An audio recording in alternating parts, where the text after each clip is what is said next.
Selamat sore Bapak Ibu sekalian yang dikasihi Tuhan. Pada sore hari ini kita akan sama-sama belajar bagian firman Tuhan dari Mazmur pasal 25 ayat 1 sampai dengan ayat yang ke-22. Dengan tema Tuhan yang membimbing kita. Mari kita berdoa mohon anugerah Kristus pimpin kita dalam pemberitaan firman. Bapa di sorga, kami bersyukur untuk anugerah-Mu bagi kami di hari Sabat ini. Kami bersyukur karena kesempatan ini terus Engkau berikan untuk kami boleh menikmati persekutuan dengan Tuhan. Dan terutama firman-Mu yang merupakan penyataan diri Allah untuk kami boleh makin mengenal Tuhan, mengasihi Tuhan dan taat kepada Tuhan dalam iman yang sejati. Kami sungguh bersyukur untuk segala kebaikan Tuhan dan kesempatan untuk kami berjumpa dengan Allah melalui kebenaran firman-Mu. Pimpin sertai kami di dalam pemberitaan firman pada sore hari ini, agar oleh anugerah Tuhan saja, firman kami mengerti, kami imani, dan sungguh-sungguh kami hidupi dalam kehidupan kami. Terima kasih Bapa di sorga, kami serahkan waktu ini lagi ke dalam tangan pengasihan Tuhan, dalam nama Yesus Kristus Tuhan kami berdoa. Amin. Mari kita baca Mazmur 25 ayat 1 sampai ayat yang ke-22 secara bergantian. Saya baca ayat-ayat yang ganjil, Bapak Ibu sekalian membaca ayat-ayat yang genap. Doa mohon ampun dan perlindungan dari Daud. Kepadamu ya Tuhan, kuangkat jiwaku.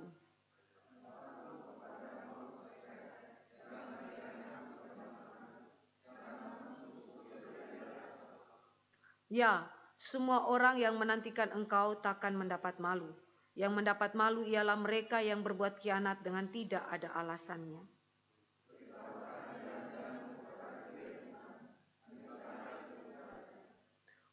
Bawalah aku berjalan dalam kebenaran-Mu dan ajarlah aku, sebab Engkaulah Allah yang menyelamatkan aku, Engkau ku nanti-nantikan sepanjang hari.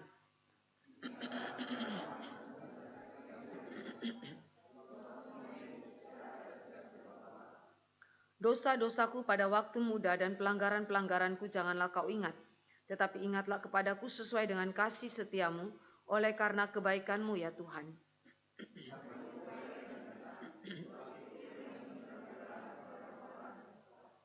Ia membimbing orang-orang yang rendah hati menurut hukum, dan Ia mengajar jalannya kepada orang-orang yang rendah hati.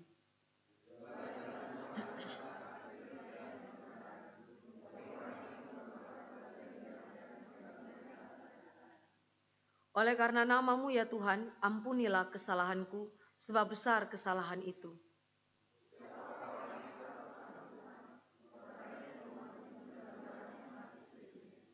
Orang itu sendiri akan menetap dalam kebahagiaan, dan anak cucunya akan mewarisi bumi.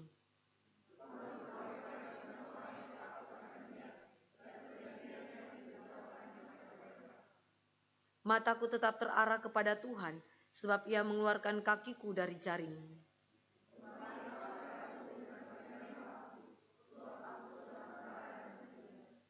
Lapangkanlah hatiku yang sesak, dan keluarkanlah aku dari kesulitanku.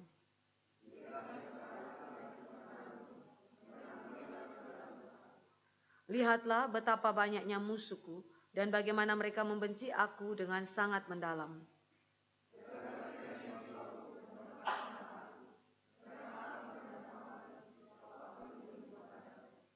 Ketulusan dan kejujuran kiranya mengawal aku, sebab aku menanti-nantikan Engkau.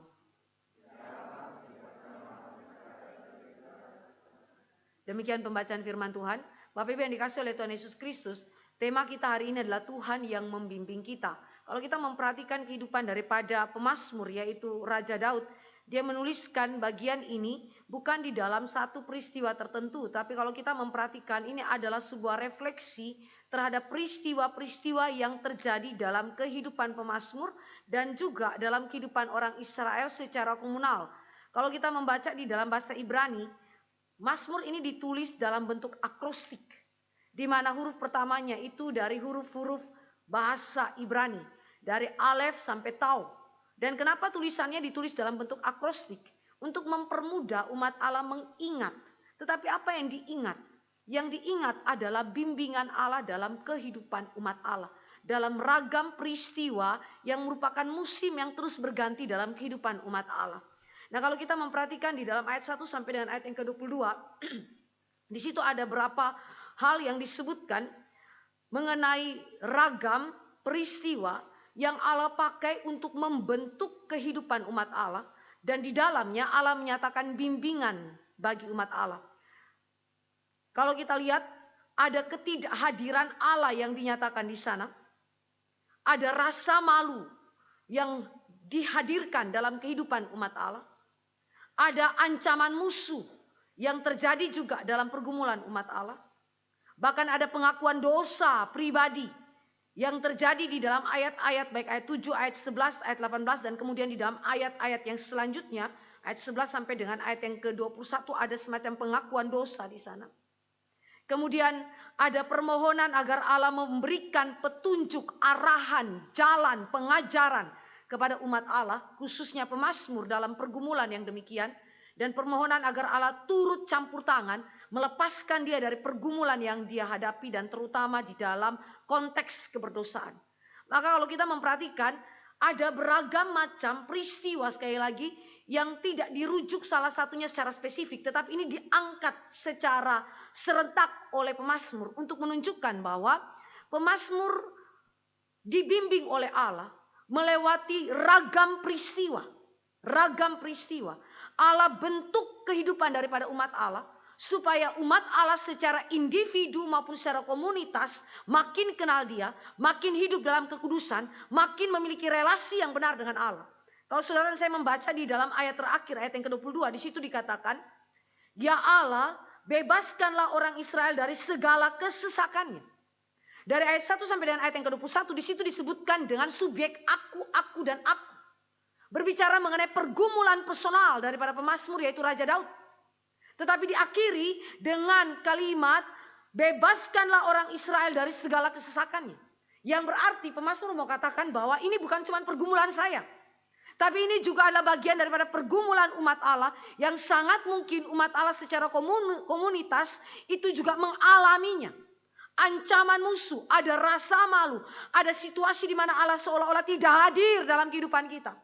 Ada dosa di sana, tapi juga Allah hadir untuk kemudian memberikan petunjuk, arahan, serta campur tangan Tuhan dalam kehidupan kita.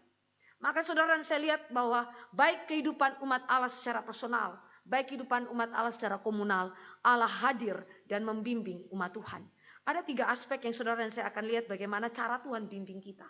Bagaimana dia hadir dalam kehidupan umat Allah, dan dia bimbing engkau dan saya, dan dia memastikan saudara dan saya tidak akan jatuh dan tergeletak. Tetapi justru saudara berjalan terus dalam iman, saudara melewati pergumulan demi pergumulan. Yang pertama, Allah membimbing kita, umat Allah, pribadi maupun komunitas, melalui ketidakhadirannya dan rasa malu yang dialami oleh umat Allah. Ketidakhadirannya. Saudara yang dikasih oleh Tuhan Yesus Kristus, Allah itu maha hadir.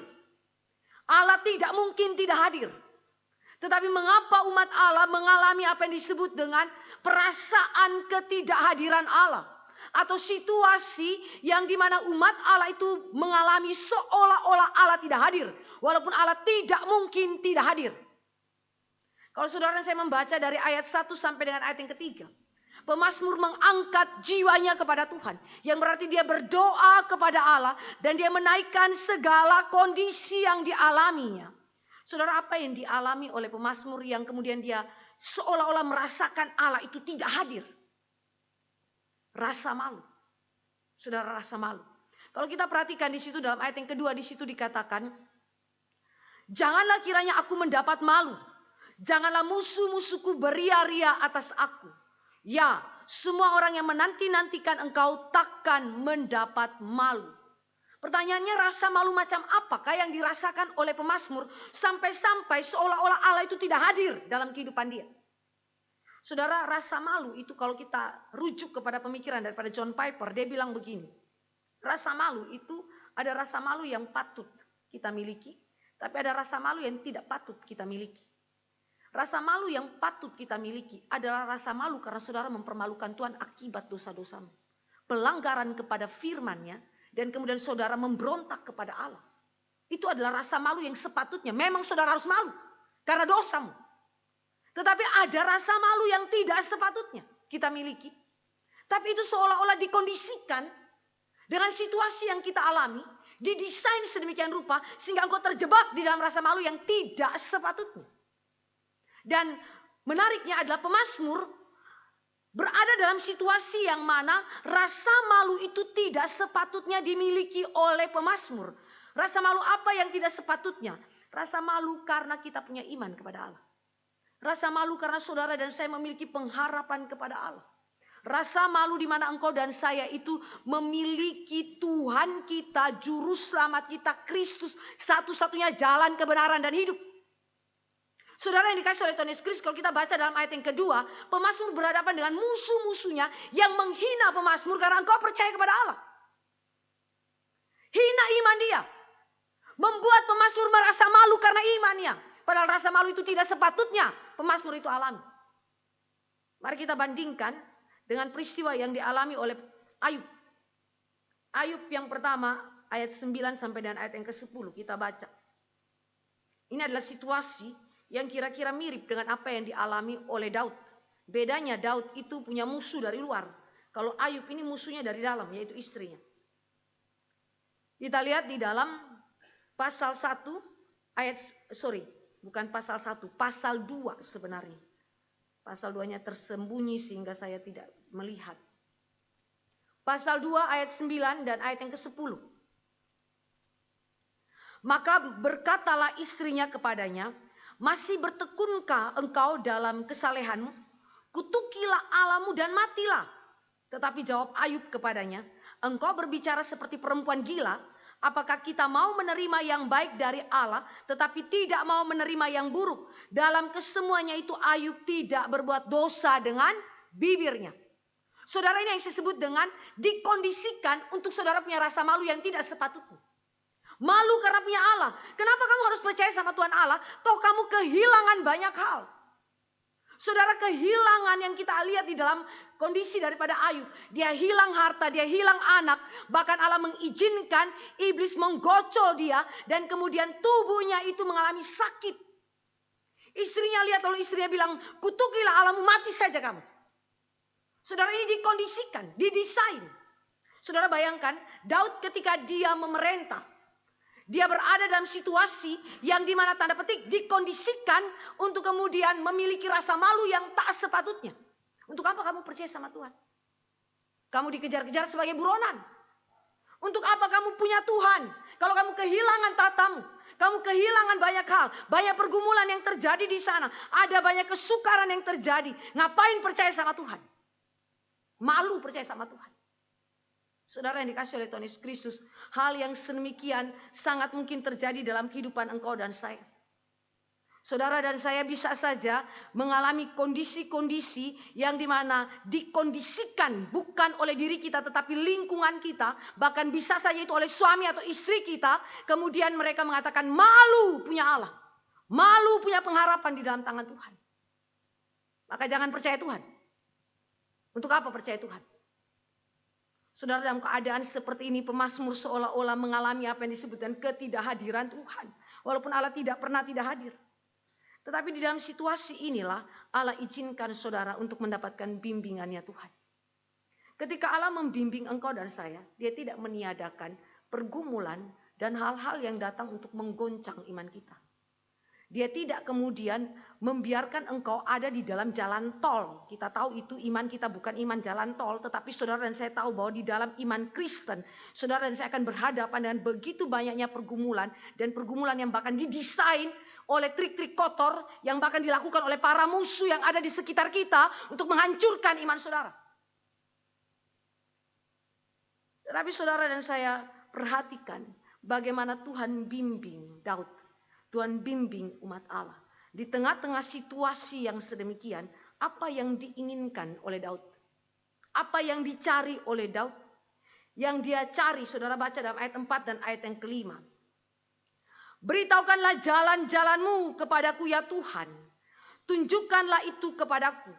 Bawalah aku berjalan dalam kebenaranmu dan ajarlah aku. Sebab engkau Allah yang menyelamatkan aku. Engkau ku nanti-nantikan sepanjang hari. Bapak Ibu yang dikasih oleh Tuhan Yesus Kristus dalam kondisi yang begitu sukar. Yang dicari oleh pemazmur bukan pembelaan daripada manusia. Yang dicari oleh pemazmur bukan jalan keluar dari pihak manusia. Tetapi yang dicari oleh pemazmur adalah jalan dari Tuhan. Tuhan, beri saya pengertian. Tuhan, ajar saya dengan jalan-jalan-Mu. Saudara, apa yang dimaksudkan dengan jalan-jalan di sini, saudara? Jalan yang dimaksudkan adalah kebenaran. Saudara perhatikan, beritahukanlah jalanmu kepadaku, itu paralel dengan kalimat, bawalah aku berjalan dalam kebenaranmu dan ajarlah aku. Mengapa, saudara? Karena di dalam situasi yang sedemikian, saudara dan saya akan ketemu kita itu sulit untuk kemudian dapat bersikap dengan tepat dan benar. Tetapi kalau saudara meminta Allah mengajar kita tentang jalan-jalannya, maka itu berkaitan dengan kebenaran. Dan kebenaran yang dimaksudkan adalah firman yang sejati yang mengajar saudara bagaimana mengambil keputusan yang tepat, bagaimana memiliki cara hidup yang benar, dan bagaimana mengaplikasikan perintah Allah, kebenaran-kebenaran Allah di dalam situasi-situasi spesifik. Contoh, waktu saudara lihat di dalam konteks daripada Ayub, kembali lagi kepada Ayub. Dia tidak berdosa dengan bibirnya. Di tengah-tengah kalimat daripada sang istri yang menghina Tuhannya Ayub. Menghina imannya Ayub. Ayub tegur istrinya dengan begitu keras dengan kata gila. Gila karena orang itu menghina Tuhan dan menghina iman Tuhan. Iman kita kepada Tuhan. Saudara perhatikan baik-baik di situ. Ayub menunjukkan apa yang disebut dengan hikmat Tuhan di situ. Dia bilang begini, apakah kita mau menerima yang baik dari Allah saja, tetapi tidak mau menerima yang buruk? Saudara, kalimat ini bukan hanya sekedar kalimat yang keluar begitu saja, tapi kalimat ini keluar daripada pengenalan sejati kepada firman Tuhan. Karena itu dikatakan Ayub tidak berbuat dosa dengan bibirnya. Walaupun kita tahu bahwa di dalam pergumulan selanjutnya Allah ajar Ayub. Ayub punya kekurangan dan Allah mengajar dia dengan firman dan membentuk Ayub sehingga Ayub punya paradigma berpikir yang utuh tentang cara kerja Tuhan dalam kehidupan umat Allah. Tapi saudara, saya perhatikan dalam kehidupan umat Allah termasuk Raja Daud, tidak pernah umat Allah itu kemudian dalam masalah-masalah yang dihadapinya, tidak pernah dia kemudian terus saja berada dalam masalahnya dan dia tidak kemudian meminta Allah menunjukkan jalan kepada dia. Saudara perhatikan seluruh perjalanan hidup dari umat Allah PL dan PB.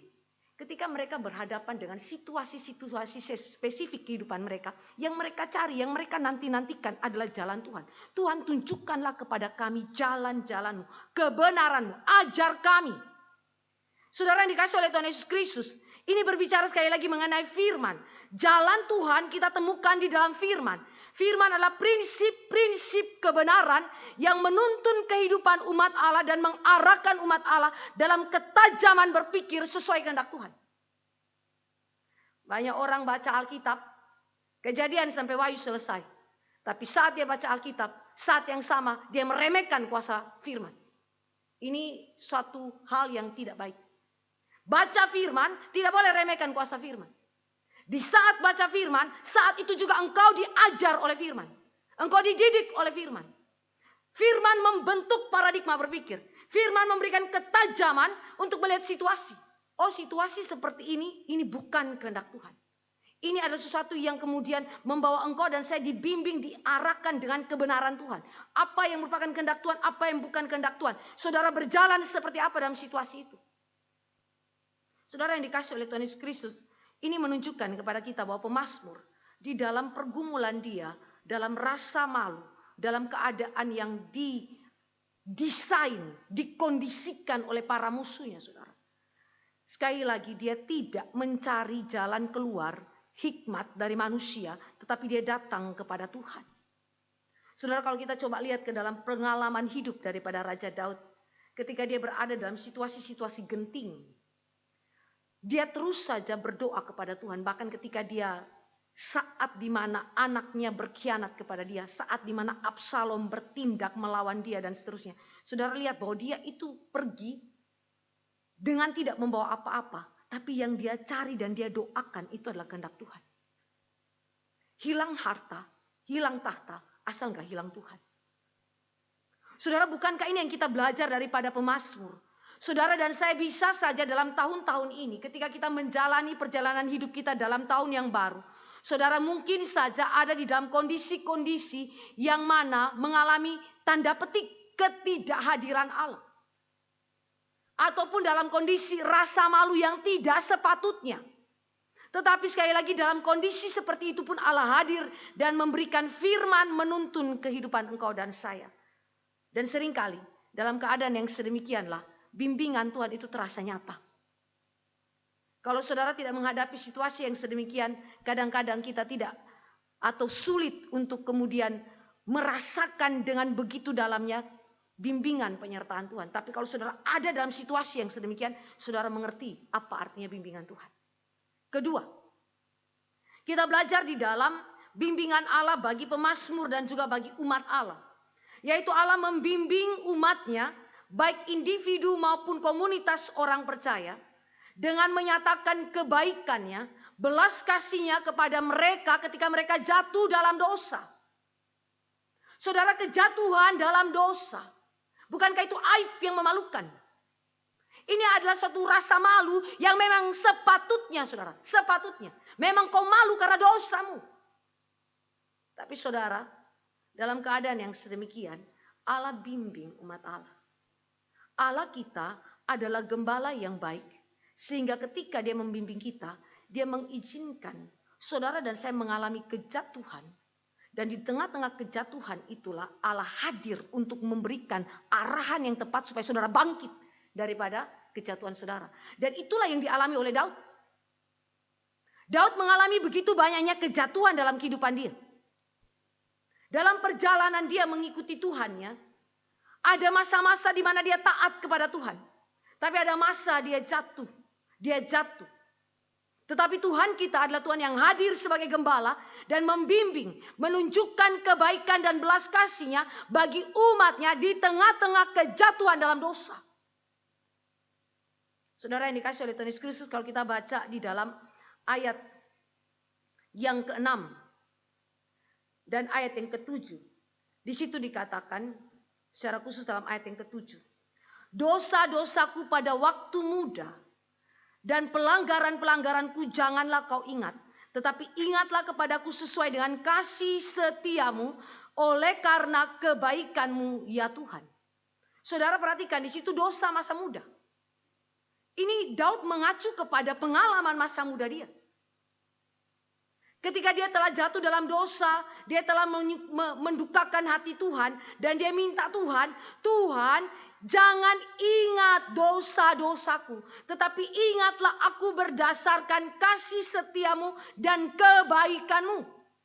Saudara yang dikasih oleh Tuhan Yesus Kristus, penting kalau Allah ingat kita bukan karena dosa, tetapi karena rahmat dan kasih setianya. Kalau dia ingat kita karena dosa kita, saudara neraka. Enggak ada pengampunan bagi saudara. Tapi kalau dia ingat saudara karena rahmat dan kasih setianya, maka ada pengampunan bagi saudara. Ada pemulihan bagi saudara. Makanya Daud berdoa, Daud minta, Tuhan jangan ingat dosa masa mudaku. Saudara, engkau di sini masih muda, mungkin juga ada orang tua. Kita nggak tahu dosa masa muda kita itu seperti apa ya. Saudara yang tahu, saya tidak tahu.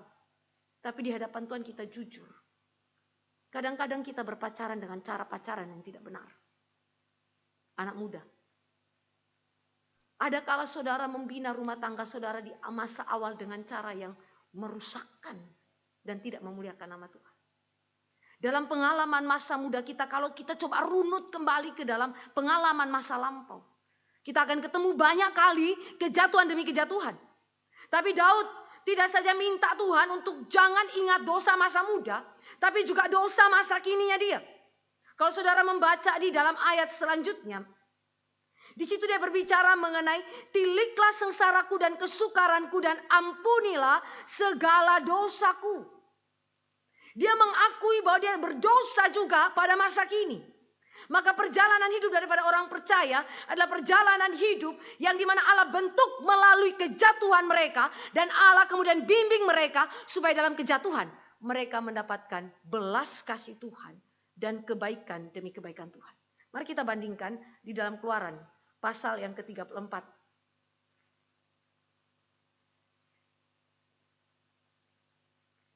Kita tahu mengenai kisah orang Israel, mereka baru saja menerima ikatan perjanjian dari tangan Tuhan. Dan kemudian mereka mengikrarkan perjanjian itu di hadapan Allah. Tapi kemudian mereka membuat penyembahan berhala, anak lembu emas. Dan Allah beritahu sama Musa, ketika Musa itu sedang menerima 2 loh batu di Gunung Sinai. Allah kasih tahu sama Musa, kamu turun, kamu lihat orang Israel lagi buat apa.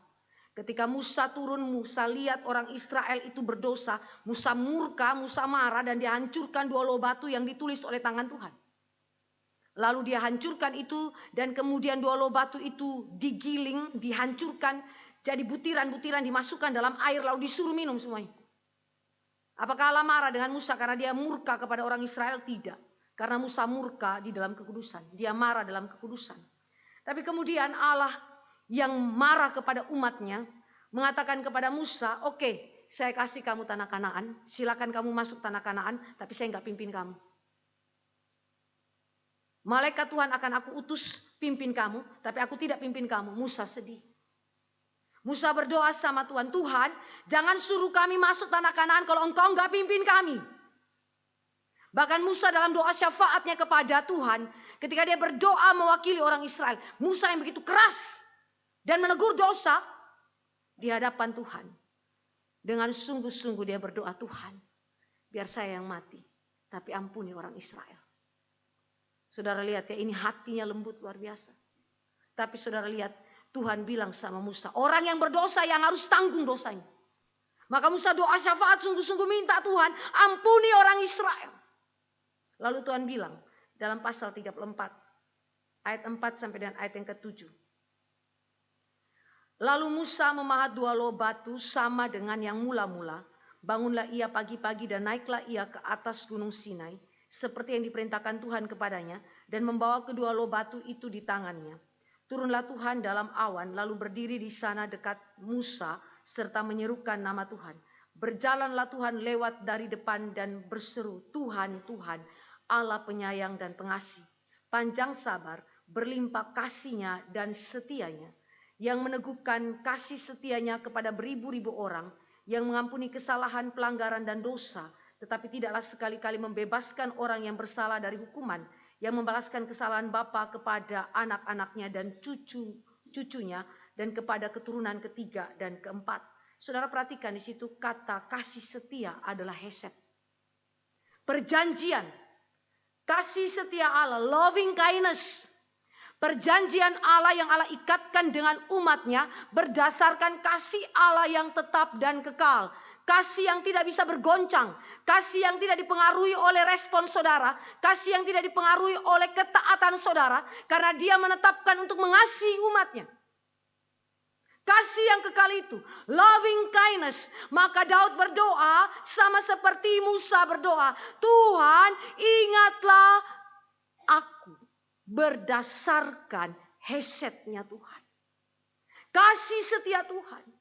Jangan ingat dosa-dosaku Tuhan. Tapi ingatlah aku berdasarkan perjanjian kekal Tuhan. Saudara, ini adalah satu hal yang begitu luar biasa teguh. Yang menyebabkan engkau dan saya ketika kita berdosa, ketika kita jatuh dalam keadaan yang tidak menyenangkan hati Tuhan, saudara. Ada pengharapan. Ada jaminan untuk memulihkan kehidupan kita dari tangan Tuhan. Karena dia mengasihi kita dari kasih kekalnya, tidak bergantung kepada diri saudara. Tetapi juga ada kata rahmat. Rahmat itu dalam bahasa Ibrani rakam atau rahim. Saudara, ini adalah gambaran, analogi untuk menunjukkan perhatian orang tua kepada anak-anak.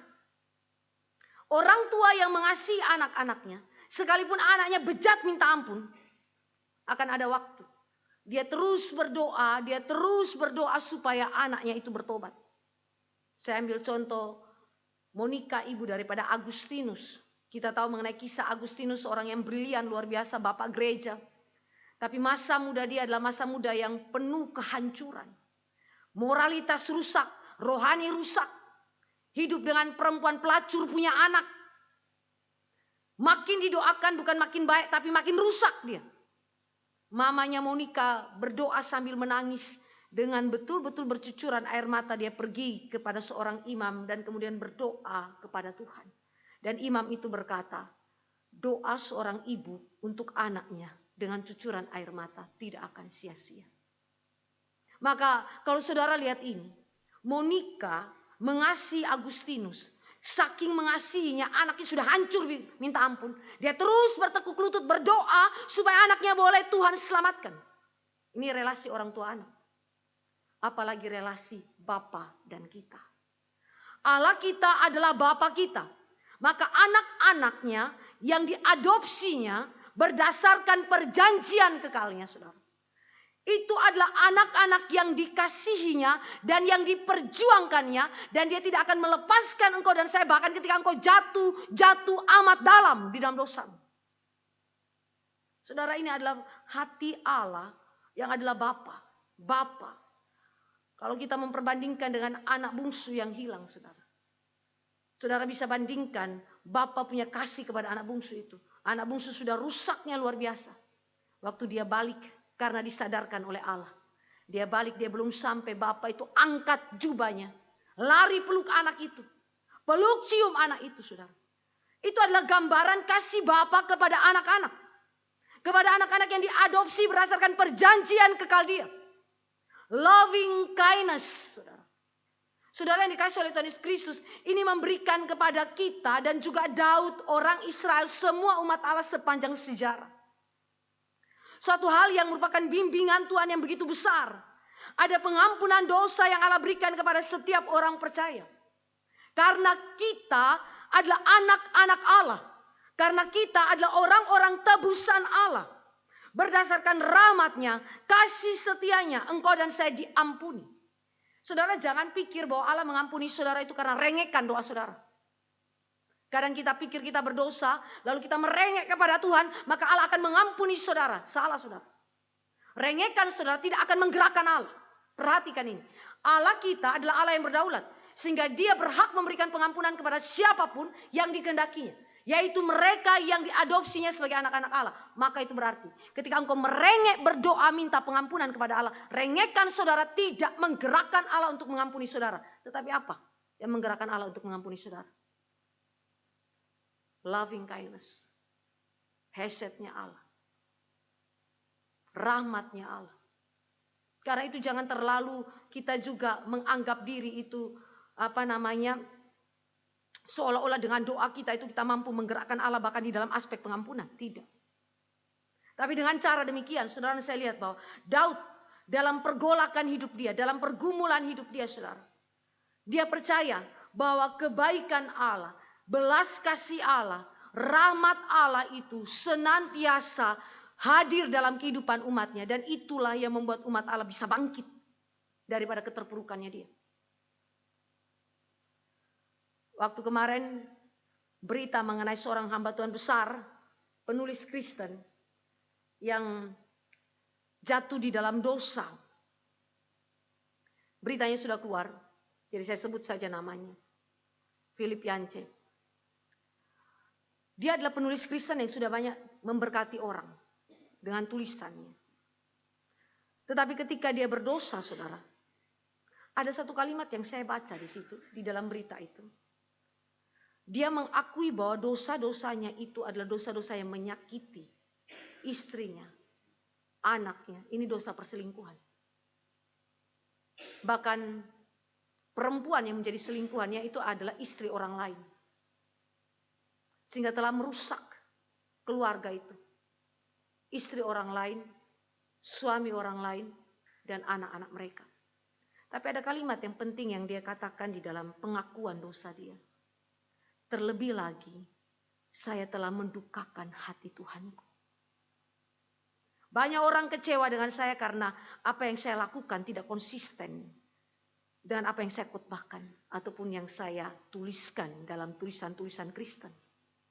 Tetapi yang paling didukakan itu adalah Tuhan. Tuhan. Saudara, ini adalah suatu pengakuan yang rendah hati dari seorang hamba Tuhan yang begitu besar.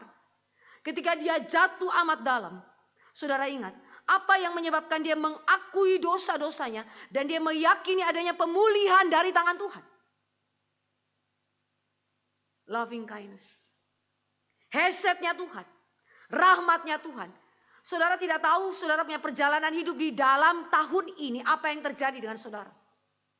Tetapi kiranya firman hari ini membuat engkau mengerti bahwa dalam kejatuhan sekalipun Allah kita yang mengadopsi kita di dalam perjanjian kekalnya, dia memastikan, dia memegang saudara sehingga saudara tidak akan terlepas dari genggamannya. Itulah belas kasih, pengampunannya bagi kita. Ketiga, saudara dan saya belajar di dalam bimbingan Allah bagi umatnya. Peristiwa yang dicatat di dalam ayat 11 sampai dengan ayat yang ke-21.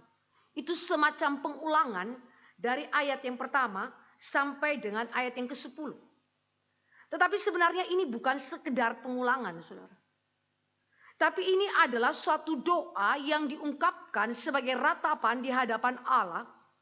Untuk kemudian Allah meneguhkan jaminan pengampunan Allah dalam hidup umatnya dan memberikan kepada mereka campur tangan Allah yang mencegah umatnya dari jaring-jaring dosa. Saya ulangi. Hal yang ketiga yang kita belajar dari bimbingan Tuhan adalah Allah meneguhkan status umat Allah dalam memperoleh jaminan pengampunan dosa dari tangan Allah, sekaligus meminta Allah agar Allah mencegah umatnya dari jaring-jaring, dari jebakan-jebakan dosa. Saudara yang dikasih oleh Tuhan Yesus Kristus, kalau kita lihat di situ, kalimat yang dikatakan di dalam teks ayat yang ke-16, berpalinglah kepadaku dan kasihanilah aku, sebab aku sebatang kara dan tertindas. Saudara, ini adalah gambaran daripada kesukaran yang diakibatkan oleh dosa pemazmur. Pergumulan yang terjadi oleh karena dosa pemazmur. Kalau kita memperhatikan dalam hidup daripada Raja Daud. Daud punya dosa, saudara, khususnya kejatuhan dia dengan Batseba. Itu menghancurkan kehidupan Daud, keluarga Daud. Dan akhirnya di dalam pekerjaan pelayanan Daud sebagai seorang raja. Walaupun Allah tetap mempertahankan Daud sebagai raja atas Israel berdasarkan perjanjian. Kalau kita juga lihat di dalam kehidupan daripada Salomo, dosa Salomo mengakibatkan kehancuran bagi Salomo dan keluarga Salomo, bahkan terpecahnya kerajaan Israel. Dengan kata lain, kehidupan orang Israel, hancurnya kehidupan orang Israel, itu diakibatkan oleh kepalanya yang berdosa. Kepalanya yang berdosa membuat umatnya juga berdosa, keluarga itu berdosa, sehingga akhirnya mereka tidak menikmati berkat Tuhan. Tetapi di tengah-tengah situasi yang sedemikian, saudara, saya memperhatikan, lepas daripada konteks spesifiknya, tetapi kita lihat secara umum saja kehidupan daripada Raja Daud. Di sini permintaan agar Allah meneguhkan kepada kita jaminan pengampunan Allah itu adalah sesuatu yang penting. Saudara, kalau kita coba bandingkan di dalam perjanjian baru, Allah mengampuni umat Allah itu satu kali untuk selama-lamanya. Pengampunan Allah di dalam Yesus Kristus itu satu kali untuk selama-lamanya. Perjanjian lama dalam korban-korban yang diberikan itu adalah mengacu kepada Kristus yang akan datang. Dan Kristus ketika dia memberikan pengampunan sekali lagi satu kali untuk selama-lamanya meliputi dosa masa lalu kita, dosa masa kini, dan dosa yang belum saudara lakukan, yang akan datang. Saudara, ini adalah suatu jaminan yang Allah berikan di dalam Kristus. Tetapi itu tidak sama dengan kemudian saudara memanfaatkan hal itu untuk menjadikan diri kita dan keluarga kita itu seenaknya hidup di dalam dosa. Tidak. Jaminan pengampunan Allah di dalam Kristus satu kali untuk selama-lamanya menyebabkan engkau dan saya hidup kudus. Memelihara diri kita di dalam ketaatan kepada Allah dan iman kepada Dia. Di dalam Natal Arena maupun di dalam sidang sinode, Pak Tong itu dengan keras berkhotbah tentang peringatan kepada umat Allah mengenai dua hal, khususnya kepada kami juga hamba Tuhan, itu di dalam hal seks dan juga uang. Dosa dalam seks dan uang itu dikhotbahkan berulang kali. Dan ketika dia sampaikan itu di dalam sidang sinode, pas di samping saya ada Pendeta Yadi, saya bilang sama Pendeta Yadi, ini khotbah keras. Tetapi saudara yang dikasih oleh Tuhan Yesus Kristus, ketika engkau dan saya menerima sekali lagi jaminan pengampunan dari Allah itu nggak sama dengan ini menjadi ruang untuk saudara berdosa seenaknya. Peringatan yang tadi saya katakan, Pak Tong peringatkan kami sebagai hamba Tuhan, saudara. Apakah kami kemudian tidak menerimanya, saudara? Lepas dari saudara melakukan atau tidak dosa tersebut. Tetapi peringatan itu adalah peringatan yang penting untuk menunjukkan bahwa karena Allah sudah mengasihi kita. Karena Allah mengikat perjanjian kekal dengan kita. Karena Allah menjamin pengampunan itu bagi kita. Memberikannya kepada kita karena kita diadopsinya sebagai anak-anak Allah. Maka ini menjadi suatu hal yang membuat engkau dan saya harus menjaga kekudusan hidup. Maka di situ kalimat yang penting. Supaya Allah itu mengeluarkan kakiku dari jaring. Jaring itu bicara mengenai jebakan dosa. Jebakan. Saudara nggak tahu kan jebakan apa yang sedang dirancang oleh setan untuk menjebak engkau. Jebakan itu kita nggak tahu kapan dan di mana saudara akan jatuh di dalam. Tapi kalau di situ dikatakan keluarkan kakiku dari jaring, saudara. Berarti ini adalah minta Tuhan, Tuhan cegah saya dari dosa. Dan kalaupun saya ada dalam jebakan itu, keluarkan saya Tuhan. Jangan biarkan saya terus ada di dalam jaring dosa itu. Kenapa saudara? Karena masalah ini. Jaminan pengampunan dosa itu karena Allah telah berikan kepada kita berdasarkan karya Kristus. Dan hal yang sama diimani oleh Raja Daud beserta dengan orang Israel di dalam perjanjian lama. Saudara yang dikasih oleh Tuhan Yesus Kristus. Kembali kepada Filipiance yang saya katakan tadi. Saudara tahu dia itu berselingkuh pada usia berapa? 70-an tahun. Sekian lama tahun, 55 tahun pernikahan.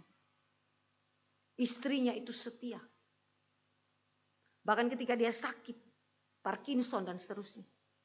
Istrinya yang habis-habisan jaga dia. Tapi di luar pengetahuan sang istri, 8 tahun dia affair. Saudara ini hamba Tuhan besar. Dan waktu kita bicara, kita tidak sedang bicara dalam kesombongan kita seolah-olah kita lebih baik daripada Filipiance, tidak. Tapi ini peringatan bagi saudara dan saya. Tidak ada seorang pun yang menjamin masa depan saudara. Saudara hari ini baik-baik saja, tidak tentu hari esok. Jaring jebakan dosa itu sangat mungkin ada kapan saja. Dan saudara bahkan tidak duga itu terjadi bahkan di hari senja kita. Usia senja kita. Menyedihkan bukan? Sangat menyedihkan. Tapi ini menjadi peringatan serius bagi engkau dan saya. Walaupun demikian saudara ingat. Status orang percaya sebagai anak-anak Allah. Allah meneguhkan jaminan pengampunan itu dalam hidup kita. Sehingga engkau dan saya ketika jatuh dalam dosa sekali lagi. Kita mengingat kepada cinta kasih Allah. Kita mengingat kepada status itu. Kita mengingat kepada pemberian Allah di dalam Kristus. Pengampunan satu kali untuk selama-lamanya itu. Menyebabkan engkau dan saya bisa bangkit kembali dan bangun kembali. Sehingga di sini saudara dan saya lihat bahwa pemazmur mengakui ketidakberdayaan manusia. Dan karena itu dalam doa-doa dia dari ayat 11 sampai dengan ayat yang ke-21. Ada doa pengampunan dosa. Seruan yang berulang kali diucapkan. Doa pengampunan dosa bukanlah dilakukan satu kali seumur hidup. Doa pengampunan dosa juga bukan dilakukan sesekali saja.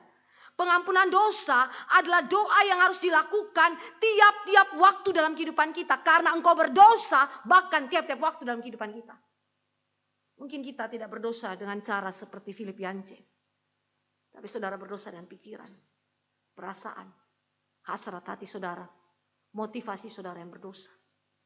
Sehingga betapa penting di sini pengakuan dengan jujur, Tuhan saya tidak berdaya. Dalam perjalanan hidupku Tuhan topang saya. Beri keteguhan, jaminan kekal itu, pengampunan Allah karena pribadimu, karena karyamu Tuhan. Beri itu dalam jiwa saya, teguhkan dalam jiwa saya. Dan itu mengokohkan iman umat Allah. Sehingga ketika dia berdoa, berseru, Tuhan ampunilah kami. Tuhan jangan ingat dosa kami. Saudara lihat di situ kalimat yang sama. Jangan ingat dosa kami Tuhan. Hal yang sama diungkapkan. Kenapa saudara? Karena doa pengampunan dosa yang berulang kali diungkapkan.